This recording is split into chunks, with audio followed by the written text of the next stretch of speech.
Hi, Caspar here from the Daily Drinker on the 14th of August 2019, and I'm tasting an Italian white wine, and one of my favourite Italian white wines, actually, at least one of my favourite Italian white grapes. So this is 2017 Lugana from a firm called Marangona. And I must say, actually, having tasted a lot of Italian wines where there are so many different words on the label, it's very nice to see the word Lugana and the word Marangona, nothing else on the label. The grape variety.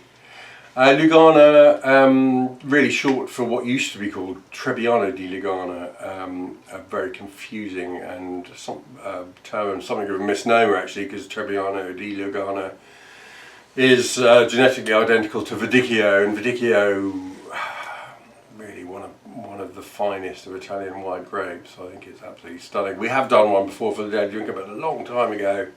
And actually, I kept a few bottles after we'd sent it out to Daily Drinker members, and even after a couple of years, it was still drinking really well. I just wanted to see where it's going, because I know Verdicchio can age very well. So here we go. 2017 Lugana Marangona, looking at just 12.5% alcohol, very pale. Goodness me, it's not quite water white, but not far off it. Very pale, sort of straw lemon, very clear.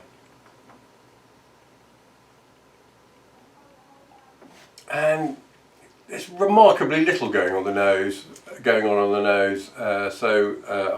not much really to talk about.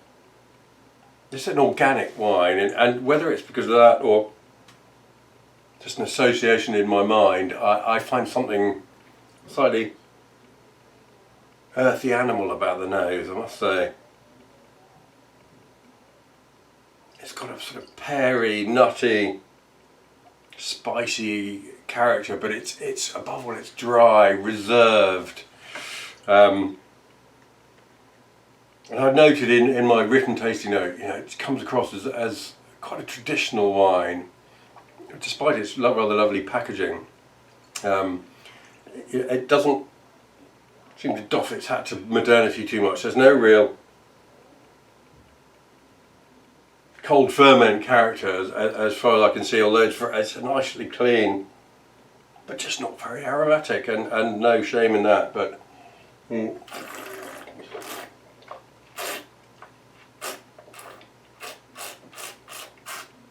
palate is absolutely alive with interest. It's got proper density. It's a dry thing. It's very direct. It's that traditional description is perhaps backed up by a little bit of earthy tannin at the back of the palate, and beneath everything comes this really sort of piquant acidity, a sort of green apple slice, sort of right through the palate, which gives it a very direct personality and great sort of juicy freshness.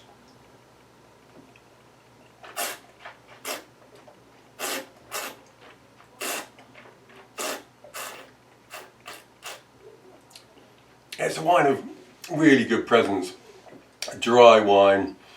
It's not trying to be a sort of flamboyant, flashy, fruity, commercial thing. It's very happy being subtle, dense, dry, and really majoring on this sort of slightly earthy structure. It's very long, as I say, it's very direct. It pushes its way through the palate on the point of a quite a steely blade. It's a wine I feel drawn to, I must say. I think it's a food wine. I don't think I'd drink this on its own. It's a lovely thing. It really is, in a sort of subtle.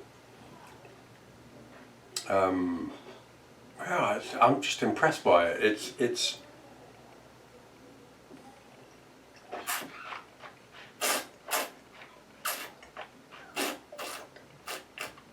I mean, fruit is very much on the orchard scale of things, sort of russet apple, and then that bit of tannin, a tannic bite at the back. it adds to the fascination. I love it. You know, it's not a Johnny come lately crowd pleaser sort of thing. It's much more sort of classical in its character, and all the better for it. I like it a lot, I must say. I'm one to drink with white meat. I'm not sure I drink it on its own. I might just drink it sitting around with a few handfuls of salted nuts or some antipasti charcuterie maybe. I like it. You know, it's as I say, it's a subtle, it's a thing, it's a dry thing.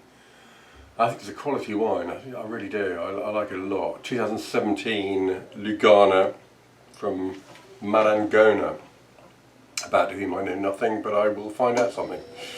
A really lovely and another lovely iteration of the fantastic Verdicchio grape. This Lugana is super lovely.